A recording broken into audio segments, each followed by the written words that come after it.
Man who lost half his face to melon-sized tumor gets Terminator-style transplant built by genius surgeon.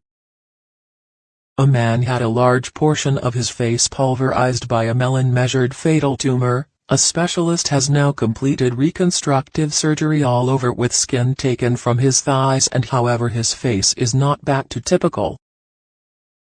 Medics managed to cut out the malicious tumor and his body rejected multiple attempts to rebuild it, but after a year of living with exposed flesh, top surgeon Dr. Congret Cleos had heard about Mr. McGrath's plight and agreed to help him using skin from his leg and forearm to reconstruct his face. Mr. McGrath from Michigan is now enjoying every opportunity he was given, and the reconstruction work on his face will continue in 2018. He said after the operation to remove the tumor, "I was covered in scars from previous surgeries which limited my options for reconstruction, but we went ahead and the outcome has been incredible." He reconstructed my face using skin and muscle from my leg and left forearm, and a flap from my forehead, and skin grafts were used to help the healing process. Mr. McGrath was first diagnosed with synovial sarcoma in February 2014 after complaining of severe jaw pain. An MRI revealed an egg-sized tumor. However, Mr. McGrath turned down surgery and spent the following 18 months seeking non-surgical alternatives.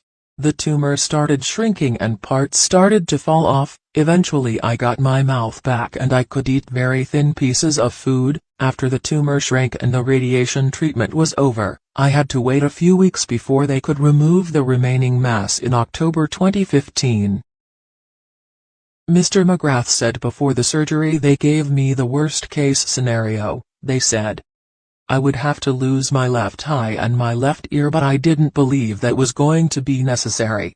When I woke up, I was in complete surprise, as well as removing part of my face and bone structure. They had removed most of the muscle on my back, they had taken a rib, and they took part of my scapula and part of my shoulder too." Mr. McGrath made the bold decision to leave his original surgeon and was welcomed with open arms by Dr. Chasate, who he heard about through a friend in April 2016. He added, "I'm fortunate enough that he practices within 12 miles of my parents' house. Dr. C is a humanitarian who dedicates his life towards giving and helping others. I've had over 20 surgeries to date, and 5 of those have been with Dr. C, none of which have been rejected." Dr. C will continue with a reconstruction of Mr. McGrath's face next winter, which will further help his speech and will give him the ability to eat and drink again. Mr. McGrath said, "My family and friends have been amazing, and their fundraisers have helped me afford and endure the $40,000 to $50,000 that has had to come out of pocket. I've been incredibly lucky to have insurance." The first 8 weeks in the hospital rang a bill up of $1.2 million alone. "I now have found the confidence to share my story, and if my journey can lead to a happy life for others, and I truly understand why I was chosen to walk this path." What are sarcomas? Sarcomas are a group of rare cancers affecting the tissues that connect, support and surround other body structures and organs tissues. "We went ahead and the outcome has been incredible." He reconstructed my face using skin and muscle from my left leg, left forearm, and a flap from my forehead, and the skin grafts were used to help the healing process. "I currently can't drink liquid, eat through my mouth, or pronounce certain words. However, my quality of life has improved massively." McGrath says that his family has been his champions, adding that his mom became my at-home nurse for wound changes, IVs, feedings, and while his father has stood by my side from the very start. "We were a close family before, but have grown closer because of this journey." He notes, adding praise for his 3 siblings and friends. "Those friends continue to amaze me with their support through fundraisers and websites, and always reaching out to me.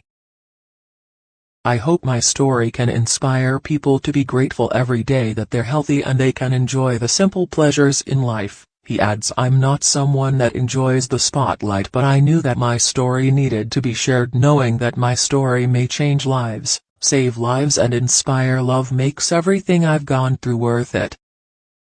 The theory that cancer cells themselves could be an ineffective agent. The allograft theory 49 was first offered in 2006 by Perce Swift and colleagues who analyzed cells from devils in several locations, determining that all DFTD cells sampled were genetically identical to each other and genetically distinct from their hosts and from all other individual Tasmanian devils whose genetics had been studied. This allowed them to conclude that the cancer originated from a single individual and spread from it rather than arising repeatedly and independently. 21 different subtypes have been identified by analyzing the mitochondrial and nuclear genomes of 104 tumors from different Tasmanian devils. Researchers have also witnessed a previously uninfected devil develop tumors from lesions caused by an infected devil's bites, supporting the contention that the disease is spread by allograft with transmission via biting, scratching and aggressive physical activity between individuals during biting. Infection can spread from the bitten person initially